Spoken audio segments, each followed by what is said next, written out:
kina baba wote mliopo kwa sana. Shughuli yenu imefana. Mmekosa kitu kidogo tu. Mngetualika kina mama wengi ili tuwe tunawapigia vigelegele kwa kule. Kwa kweli sherehe imefana, usione vinaelea, vimeundwa. Kwa hiyo hongereni na Mwenyezi Mungu atutunze tena mwakani. Tukutane kama tulivyokutana kwa kibali chake. Mimi binafsi ndio mwanangu wa kwanza kuhudhuria kitu kama hiki. Kwa hiyo nimefurahi sana kwa mwana waka hapa kukubali kuja, basi imebidi na mimi nije. Nashukuru sana. Mimi naona sina mengi ya kusema kwa sababu hawata tayari tuna jambo letu tumelifanya huko kimya kimya. Naomba niachie kichwa cha nyumba na hekalu la Bwana.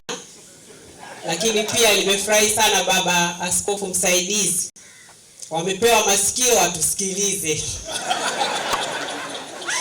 Sio jamani wameambiwa hivyo au? Wamepewa masikio watusikilize. Kwa hiyo mimi naomba unisikilize. Karibu.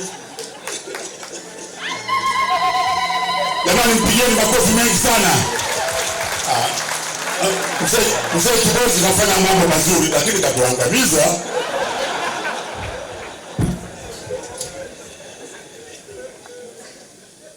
Tumsifu Yesu Kristo. Kristo tumaini letu. Mashamba baba askofu mkuu pamoja na askofu wetu msaidizi, baba mapadri wote ambao mpo, watawa, wanakwaya hawapo watakaoimba motoni kweli hapa? Haya, na wanaume wenzangu mpo? Pigeni vigelegele vile vya kina baba nisikie. Sasa kuna mama mmoja alikuwa anatuambia vigelegele, umesikia mambo yalivyo rangi. Naomba kwanza nianze kwa kumshukuru Mwenyezi Mungu kwa kunipa mimi na Mama Pinda nafasi ya kuja kushiriki kwenye tukio hili, na nilikuwa sijaona ukubwa wake mpaka baba askofu alipopata fursa ile ya kusema mje mpate baraka. Sasa ndio nikawa naona watu wanavyochomoka kutoka kwenye sehemu walizokaa. Mimi nikaona kumbe tuko wengi kabisa. Kama kaa kwenye turubai mgongoni uoni. Kwa hiyo nimefurahi sana kwamba ni tukio moja kwa kweli tumejiheshimisha sana. Tumshukuru Mungu kwa jambo hili. Waliotangulia walikwepa sana mambo fulani. Lakini mimi wasilionei tabu hilo. Anasema nilikwenda nikafika mpaka hapa lakini haikuwa bahati yangu nikaenda huku. Na mimi nilisoma seminari.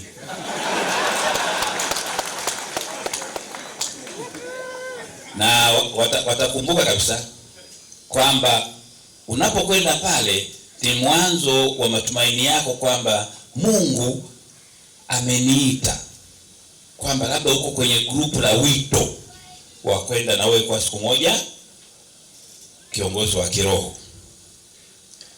Sasa mimi nimeenda darasa la 5, 6, 7 na 8 enzi hizo. Fika la 8 wakaniambia baba huna wito. Sasa hapa jamaa alikuwa anajiumauma, huna wito, kubali tu yaishe. Ule wito ambao ulikuwa unafikiria wewe wakuja siku moja uje kwa paroko wangu na nani, huo out. Lakini Mungu alivyo mwema amekutengenezea wito mwingine, ukaenda huko na sasa unajiitwa Chinyere, mbunge na nini. Hakuna mamlaka isiyotoka kwa Mungu. Ni kumshukuru Mwenyezi Mungu kila wakati. Sasa kwamba ukupata kaupadri si hoja. Bado wewe ni mwana waka. upende usipende. Sisi tulishajipa na vyoo vingine hapa, kwanza tulikuwa tunajiita ex seminarian. Baba askofu mmoja akasema hapana, maparoko wa nyumbani nyie. Kabla Mavunde hii sasa kazi. Sasa ukichanganya maparoko wa nyumbani ukachanganya dhana ya uwaka, huna ujanja. Wewe bado ni muumini yule yule, na useminari wako ulioumea uonja ule tunategemea tutauona ndani yako. Hilo tusilikwepe. Kwa hiyo nikikuona Sijero unakunywa pombe unatembea mpaka unatembea unaanguka, nasema alisoma seminari huyu baba, sema yeye yaka. Hatukuelekezwa hivyo. Tumsifu Yesu Kristo.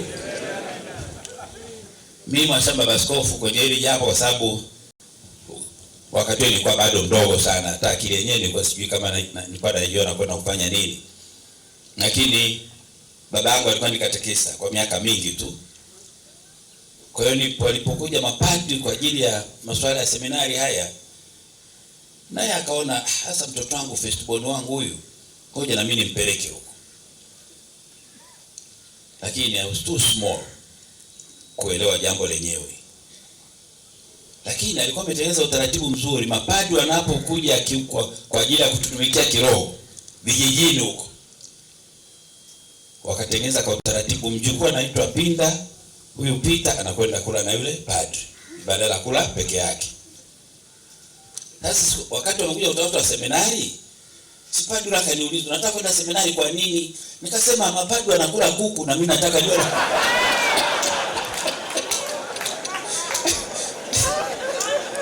Sasa baba yangu hakunitombolea siri hii mpaka nilipokuwa chuo kikuu. Ndiye akaniambia, "Wewe ulishindwa kwenda kule kwa sababu kilichokuwa kinakupeleka kumbe kula kuku." Nikasema basi bwana. Lakini kama Waswahili wanavyosema Mungu si Athmani. Nimekwenda mwisho nikaishia waziri mkuu. Na kila wakati wanamwambia Mungu asante kwa zawadi kubwa uliyotujalia. Kwa hiyo Mwashamba Baskofu Mkuu, mimi ninachokiona hapa kikubwa ni kwamba waka tunayo kazi, lakini wakati mwingine tunajitazama kwenye level ya kinapinda na watu wengine hapa Mavunde. Lakini mimi concern yangu zaidi ni kwa vijana wale ambao wameshavuka kwenye utoto, wako kwenye umri ambao katika mazingira ya kizamani kule unaambiwa kwa nini unakaa hapa hujaoa. Hiyo age 20, 21, 22, 23, 24 hapo. Nadhani kama uwaka labda tuangalie tuone tunaweza kuwa na ka program kanamna gani kakukutana na vijana wako bado wanaruka tu. Sasa tuone kama tunaweza kuwasaidiaje kuwajengea fikra zilizo sahihi, kwa sababu ndoa nyingi zinavunjika na vijana wa siku hizi kwa sababu wanakurupuka tu, wanakutana tu huko si wapi basi anasema tuoane. Wapi tuoane namna hiyo? Mtafika siku 2-3 mambo yameharibika. Kwa nadhani tunahitaji kutengeneza ka program fulani tuone namna ya kudili na hawa vijana every now and then, kuwakumbusha mambo fulani. Anapofikia hatua hiyo nyingine, akienda sasa kwa mababa kwa ajili ya mafundisho, akute kuna vitu vinaingiliana walivyosikia kutoka wazee hawa, lakini sasa vinatoka kwenye midomo ya viongozi wa kiroho, both kina mama kina baba. Tukishirikiana haka kajambo kanawezekana. Na Dodoma hapa tulikuwa na muda fulani, sikumbuki ni miaka gani, ilikuwa tunapata nafasi na kukutana na wazazi, lakini tulikuwa tunachanganya na vijana. Wako wanaita siku ya nini? Sio siku ya wapendanao, hapana. Lakini ilikuwa something to do na mambo ya ndoa. Lakini kakaja kakafa njiani. Maybe we need to rethink on that one. Tuone kama kanaweza kakawasaidia vijana. Madam mababu tupo, basi haina shida. Tumsifu Yesu Kristo. Langu la mwisho sasa. Hili la mwisho ni baada ya kumsikiliza Mwashamba Baskofu Mkuu. Na mimi nataka nikiri mbele yake. Upendo sawa, haki barabara kabisa. Na juzi niliposikia somo la tulipokuwa sio wapi na tulikuwa Chato, nikasikia na kaneno na ukweli. Mambo matatu. Ukiwa mkweli kwa mkeo na mkeo akawa mkweli kwa wanaume, tunaweza tukajenga upendo stahiki na tukatendeana haki. Hapa Mwashamba Baba Askofu, sisi tuliokaa hapa mababa hawa, kimoja kikubwa ndani yetu, je, ninyi mnaaminiana? Ni waaminifu katika ndoa yenu?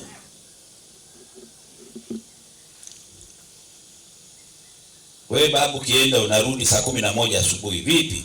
Tulikuwa na mkutano mrefu sana. Mkeo anaamini kweli hadithi? Kwa hiyo kuna kaneno hapa bado kanatuhitaji tujaribu kuona namna kukaa tunakasema bila kukaogopa. Uaminifu ndani ya ndoa zetu. Ndio maana wakati mtu anapika masha, mimi nimechoka, bora niondoke tu. Amekata tamaa. Sasa ukilikuta ni baba nalo ambalo nalo ni la ovyo ovyo, anakwambia nenda zako, kwani tulikuja mwenyewe hapa. Kalulete wewe, alafu sasa umepata sababu ambao kwa kweli kumsingizia tu. Tumsifu Yesu Kristo. Jamani, baada ya kusema haya, maana kuna jamaa mmoja alisema, nanyi wanasiasa mnapenda kusema sana. I hope sikusema sana. Naomba tu niseme, Mama Pinda alikuwa ananiuliza pale, unasikia wenzako hapo mwingine ametoa hivi, sasa wewe mstaafu unasemaje? Nikamwambia kwani lazima nitoe leo, sinaweza kutoa siku nyingine? Akasema sasa sijui wewe mwenyewe utapima huko. Nilikuwa nikaweka kaela kidogo mfukoni huko.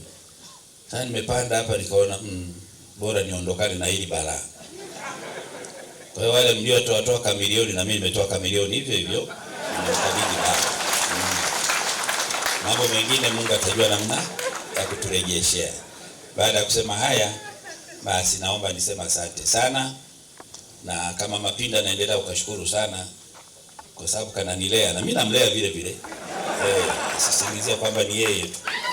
Kwa hiyo nikiweza kuleana hivi haina shida. Na wale wazee ambao mnanuniana tangu asubuhi mpaka kesho, hiyo tabia sio ya ndoa hiyo. Mimi nitakwambia siku moja baba taifa tuchekesha sana. Maana unajua ukisha kwa kwenye nafasi hizi unapata watu wa kila aina na kesi za kila aina. Lakini akasema napata kesi moja hivi interesting. Wamegombana mume na mke wake ndani ya nyumba. Piga kabisa. Wageni wamekuja wanagonga mlangoni. Anasema mtu wa kwanza kutoka kawa ni mama. Kumbe mzali mwambie wewe nenda kakao pokea wageni wa. Sasa wakiona atuchero mwa watakuwa muni. Kwa hiyo kaenda pale. Futa machozi. Jamani karibuni. Karibu sana. Tupo tu. Wakaingia. Anasema wageni wale wameondoka. Mume akamwambia mama sitarudia tena. Leo umeniokoa vizuri sana. Tungeaibika hapa kuona watu tumedundana kweli kweli. Nikasema bwana nalo ni somo. Ilikuwa ni hadithi alituchekesha lakini kakabaki kichwani. Asanteni sana, Mungu azidi kutubariki na mwakani tena tupate majambo matamu kama haya. Asante sana. 1 million, pigeni makofi mengi.